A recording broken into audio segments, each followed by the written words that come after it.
Utah State had a Heisman campaign going on for Chucky Keaton, the junior quarterback, before he was injured in Game 6 against BYU. A lot of people thought he could be a dark horse to make a trip to New York City, but against BYU on this scramble, blows out his knee. Had surgery in late October. 8-month recovery they're looking at, hoping he's good to go for next fall. We got him on the sidelines now with a headset on. He looks like an undergraduate assistant coach. He's helping out with the quarterbacks. Now, they said that he wanted to give signals, but Matt Wells said, you're not doing that. I don't want you to get used to giving signals. You're not a signal giver, you're a signal getter. That's exactly right. Second quarter begins with a 2nd and 16.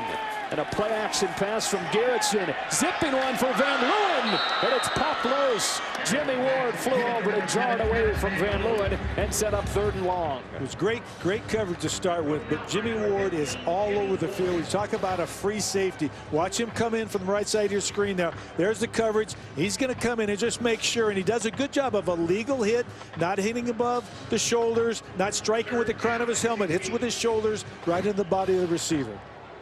Good coverage from Marlon Moore, the corner as well. 3rd down and 16. Utah State on average has faced 3rd and 10.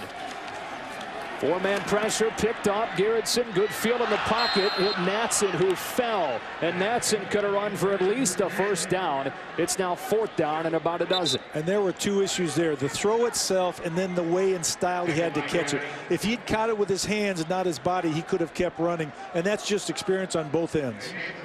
So 2nd field goal attempt for Nick Diaz, who hit his 1st from 31.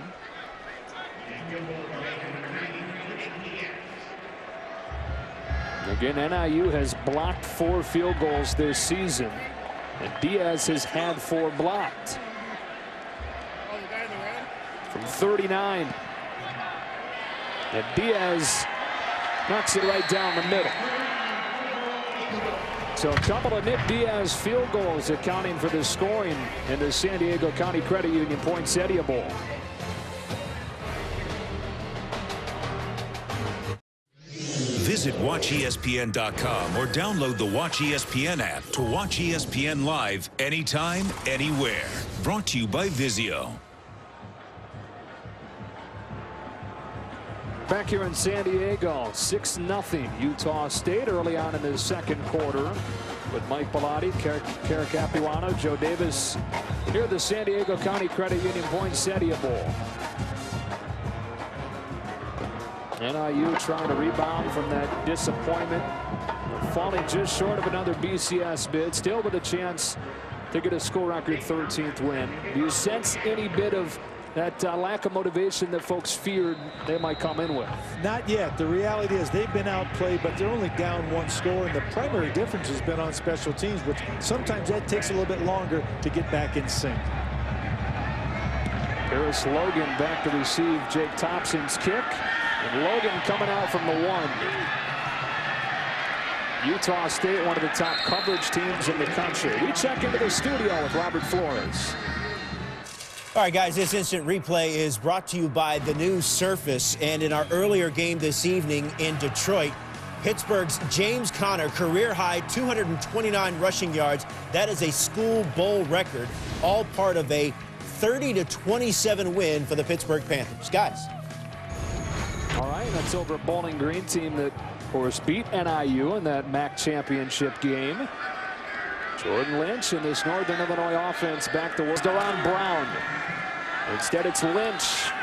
Patient running across the 25. Brian Sweet with a tackle. And it'll be 2nd down and 6. Northern Illinois off to a slow start offensively. This is a team that tonight has become the #1 offense in MAC history, passing Ben Roethlisberger's Miami team from 2003. More than 7,000 yards this season for the Huskies. Lynch well protected. His favorite throw is that wide side out, and he puts it on the number to Deron Brown for a 1st down. Throwing to his left. His quarterback coach, Bob Colt, said, I have no idea why, but that's his favorite throw, and he does execute that very well. That was thrown even before the receiver came out of the break. Yeah, as a quarterback coach or an O coordinator, you'd prefer that it was a different throw, that it was his favorite, right? I mean, a wide side out? Yeah, it's, you know, I don't mind. I think that's better than throwing to your right, to tell you the truth. I think most guys can throwing to the left. And again, one of the things they're doing now is coming out throwing on first down, which is catching Utah State off guard just a little bit. Hit Tommy Lee Lewis for first down into Utah State territory. You're getting a slow start for NIU. Credit's got to go to Utah State. This is one of the nation's best defenses, holding teams to 17 points a game. 3 straight throws. Desroy Maxwell, only his 10th catch of the season. Sophomore out of Evanston, Illinois, getting 7. And it'll be 2nd down and 3 as Brian Sweet gets his 6th tackle. Yeah, that Utah State defense has been downright stingy. In 4 of the last 6 games, they've held opponents to 10 points or less for the entire game.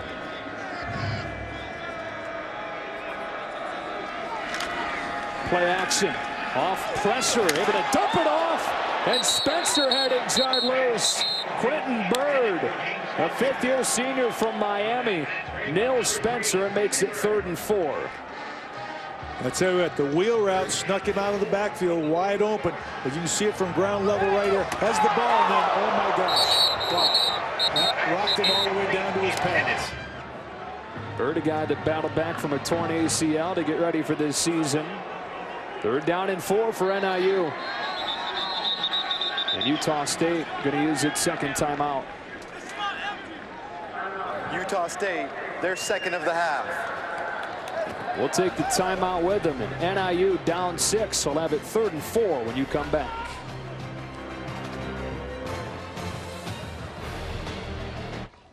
The 2013 San Diego County Credit Union Poinsettia Bowl is brought to you by San Diego County Credit Union. It's not big bank banking, it's better. Honda, where you can get great deals during Happy Honda Days. And the Quicksilver Card from Capital One. Earn 1.5% cash back on every purchase. Back in San Diego, Utah State with a 6-0 lead. Northern Illinois with a 3rd down and 4, maybe 4-down territory here. I think it's 4-down territory. You're too long for a field goal. You punt it in the end zone, you're only going to gain 15 or 20 yards. I think he's got 2 downs to get the 1st down. They'll go to Cameron Stingley, running through the arms of A.J. Patayali'i and getting a 1st down to the 36. Yeah, you're looking at a 3rd down and 4. You're the best run offense in MAC history. You got to feel good about getting a chance to get a 1st down in 2 plays. I agree, and I think right now you're only down 1 score. They need to get some points now because they put together a pretty good drive. Now, last drive was 14 plays.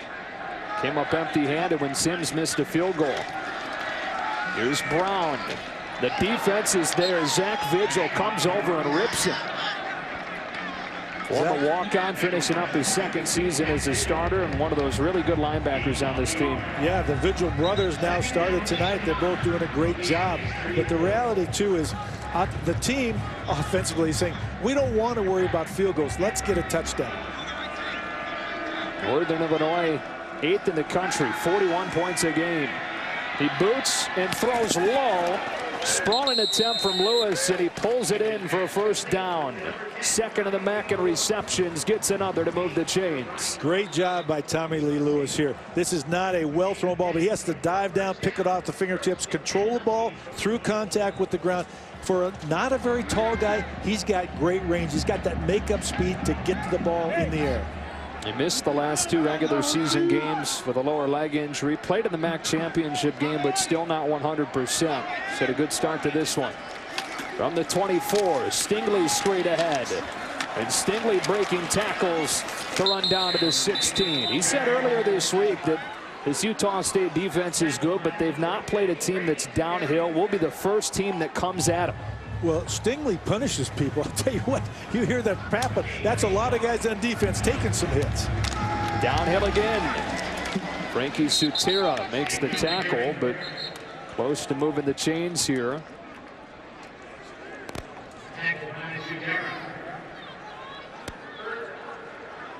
It's Utah State defense only twice has given up a 100-yard rusher. Jay Ajayi from Boise State, Tim Cornette from UNLV.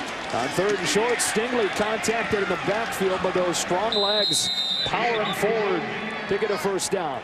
That's 240+ pounds, and he does. He runs over his pads. That's the good thing. You see his pads ahead of his knees, but the legs keep driving. Watch right here. Watch the body lean here. He picks his way through, but then he keeps driving, gets the forward body lean, and drives with the legs and actually pulls people for a couple yards.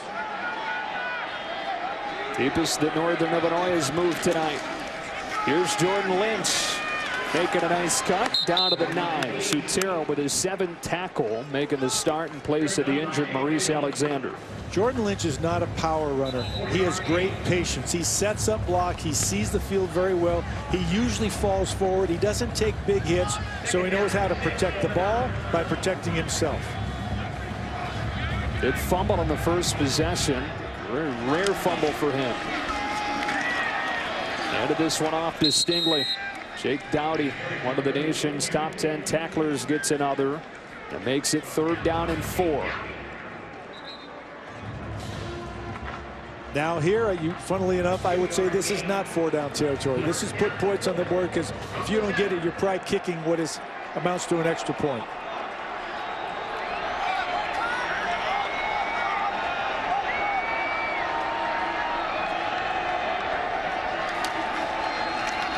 Lynch trying to find room and does to the 1. It's 1st down and goal for Northern Illinois. As I said, his patience, his ability to feel set-up blocks and then feel the lull or the opening in the defense. He sets up the blocks, he finds the crease, and he finishes falling forward. And with that run, now for the first time in program history, 2 1,000-yard rushers. They now become the best combo of rushers in NCAA history. Talking Stingley and Lynch. Empty set on 1st and goal, and Jordan Lynch fighting to the goal line and in for the touchdown. Took a 1.5, but the Heisman finalist gets touchdown number 99 of his career. Did I say he wasn't a power back? Maybe I should rephrase that. Take a look right here at the drive. Same thing, crease. All you got to do is crease the plane to the goal line. Tremendous job of protecting the football. So he and Stingley passing Lendale White and Reggie Bush from that 2005 USC team for the most rushing yards from 2 teammates in a season. Jordan Lynch, 24-3 in his career, trying to finish his college career with a victory. Got him down to the 1 and then powered his way into the end zone. The Huskies up by a point.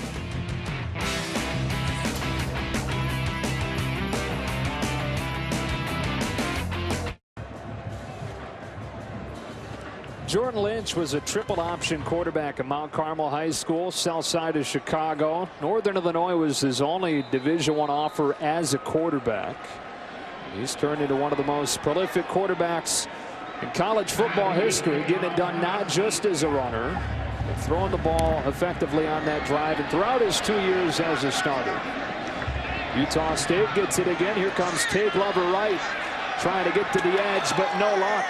That might be a horse collar tackle with a flag coming in. Marlon Moore getting a hold of the back of those shoulder pads. Horse collar or face mask, got something illegal there going on.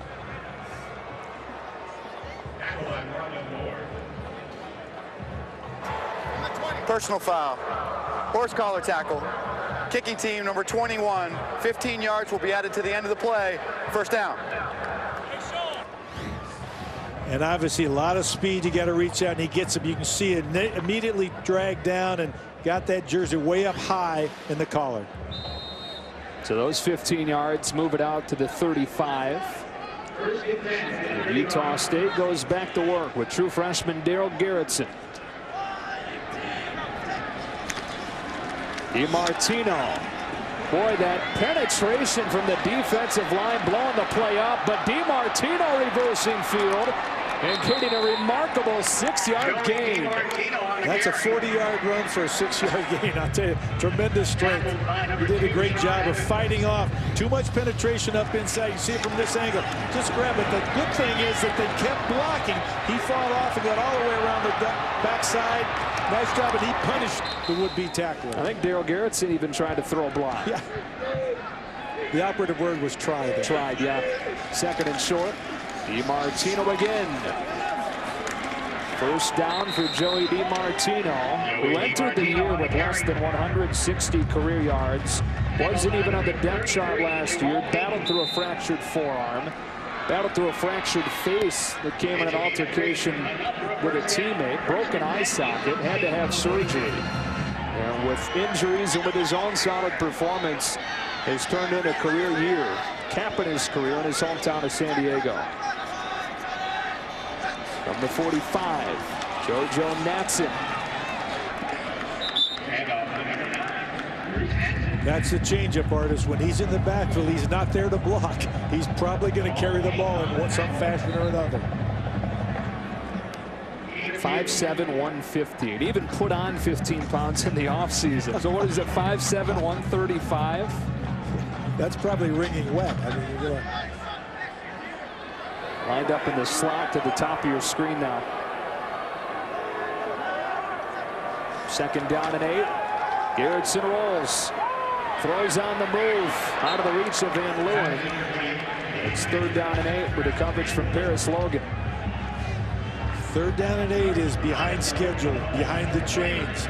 You don't want to get to that because it allows the defense now to more dictate terms. They like moving the pocket, obviously, because they're very concerned about their drop back protection. So you got to throw it quick and allow the receiver to run for that first down. The longer you hold the ball, the more pressure you put on the offensive line. The Aggies converted their first 2 third downs, 4 straight third down stops for NIU. 4-man rush picked up. Marshall out of the backfield. Spins off a 1 tackle, but short. It'll be 4th down and 2 or 3. Any chance you go for it here? I don't think so. I think it's a 1-point ball game. This should pin them way down if the punt is executed correctly. And that's a huge field position change. You don't want to give the ball at midfield. Matt Williams goes back to return this punt. Jaron Benchrood, who had a 59-yarder down inside the 5 on his first one.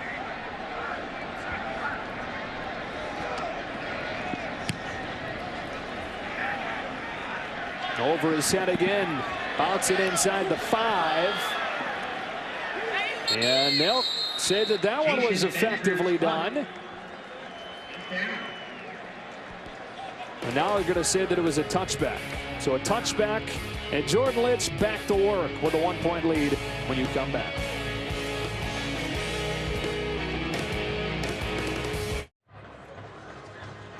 How about this Saturday in Capital One Bowl Week? Rutgers and Notre Dame start the day at noon in the Pinstripe Bowl from New Era. Then at 3:20, you've got Cincinnati, North Carolina, Miami, Louisville, and it all finishes with Michigan and Kansas State in the Buffalo Wild Wings Bowl. Capital One Bowl Week on Saturday all day on ESPN. Northern Illinois back on offense. Jordan Lynch into space for 7 yards on first down. Feeling more comfortable running up inside. As I said, I think he's one of the best reader of blocks, setting up blocks, and then getting in those vertical creases. He does it so well. And he's been running the football pretty much his entire life. Was a running back until, as a freshman, they moved him to quarterback, but in a triple option offense. Freshman of high school, that is. Stingley swings out. They leave him underneath to get a first down. Quentin Bird with a tackle on a gain of 6. Back Vigil there as well. You know, talking about Jordan Lynch, watching him fight for that touchdown at the end reminded me of the statement his coaches made that he fought his way to school every day when he was young. So what the heck? Why wouldn't he be a fighter on the field? South side of Chicago. Blue collar kid playing in a blue collar program. Motto with this team is the hard way. Stingley dropped for a loss by Zach Vigil. And it'll be second down and long And I got to believe that was a change-up play just to say that we will run Cameron Stingley to the sideline because he's not built for that. He's built for power, not quite for speed. So I'd rather see him be the guy going inside up the field. 6'1", 245. Redshirt junior out of Romeoville, Illinois. Former linebacker. Second down and 10, and a rare straight drop for Lynch. In the zone, Ickes settles down, and a first down at a 45. Third catch for Luke Ickes, who had just 9 during the first 13 games. And they talk about him being one of the real guys they count on. He's got a block like a lineman, run routes, catch the ball. And Jordan Lynch doing a great job with his timing, his reads right now, and his release. He's really feeling in rhythm. It's at 13-17. Fakes the throw, takes off for 4 yards with a flag down in the area of holding.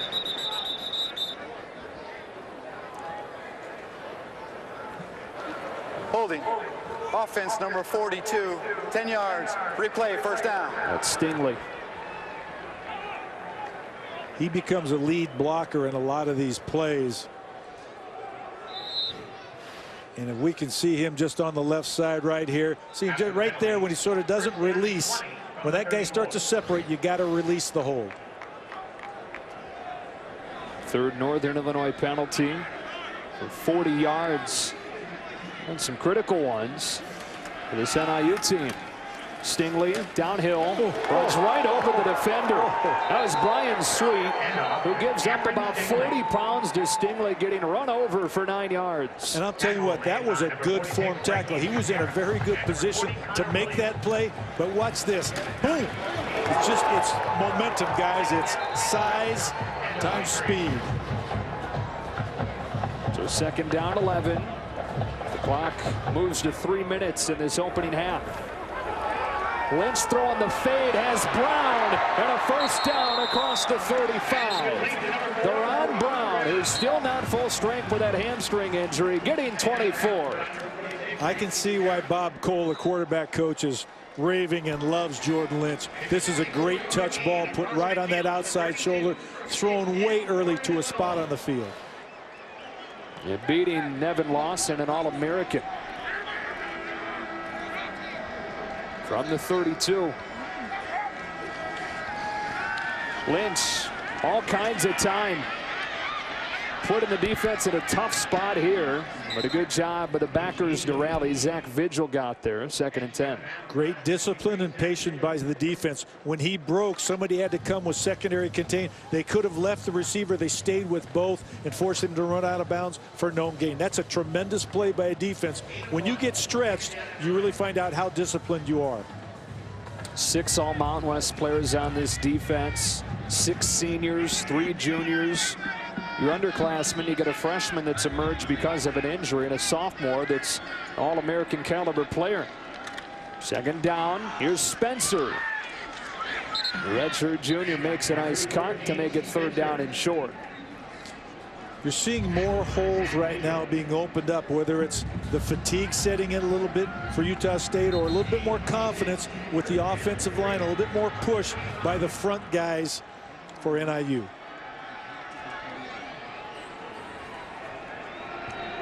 And NIU, which said they wanted to move as fast as humanly possible, understanding where the clock is, grinding some now. They fake to Lewis, give to Stingley, but penetration shuts it down, and it's going to be fourth down. Paul Pucala, one of the emotional leaders of this defense with a penetration, fourth down and 3. And the one thing, they did not allow Cameron Stingley to get his pads down in front of him. They stood him up and then rallied to the cause. Right now, the offense still out there. You can see it in Jordan Lynch's face. He wants to stay out there and give it a shot. They do have all 3 timeouts, so maybe wind it down, use one, and think about it. Yeah, I think coach is really just trying to take all the time off the clock that he can, and he'll make a decision whether he wants to go for it or kick the field goal. But my guess is when they're doing this, they're probably thinking field goal. Timeout, Northern Illinois. Their first of the half, 30-second timeout. Check in with Robert Flores. All right, guys, coming up at the half, we've got the details on a record-setting performance by a Pitt Panther earlier tonight. It's a major loss for Michigan State. Why they're going to be without a team captain for their upcoming Rose Bowl game against Stanford. And what's next at Texas? Jesse Palmer has some thoughts on the Longhorns head coaching search. That's coming up at the half. All right, Robert, looking forward to it. 4th down and short here for NIU. What would you do in this situation? You know, I tell you, I would probably kick the field goal, but it sounds like the longer they talk, I think they're thinking about going for it, because Jordan Lynch is going back on the field. Best rushing offense in MAC history. Why not for Rod Carey in a bowl game, no less? Yeah, you know what? I wouldn't be surprised if it's a number count. If they like the matchup outside, they're going to throw the ball. If they don't like what's in the box, if there's not enough, they'll run it. 8 in the box. Lynch, left side. Didn't get it. Utah State's defense shuts it down. You know, 8 in the box, even with the quarterback carrying the ball, means you probably should have thrown the ball outside. A simple number count, but they believe in Jordan Lynch that much. It was Kyler Fackrell combined with Frankie Sutera. And we talked about Fackrell has the length and the width and just the ability, but it was the point of attack there that Utah State just whipped him at the point of attack, did not allow the quarterback to gain any type of momentum. Barry Allen, our statistician, just lets us know last 3 drives for NIU, 40 plays, more than 200 yards, and just 7 points. They missed a field goal, and here they turn it over on downs at the 25. Let's see what Utah State does. They throw on 1st down. They complete it to Ronald Butler. I'll be seeing what they get on that 1st down play and deciding from there. They get just 5 and have just 1 timeout.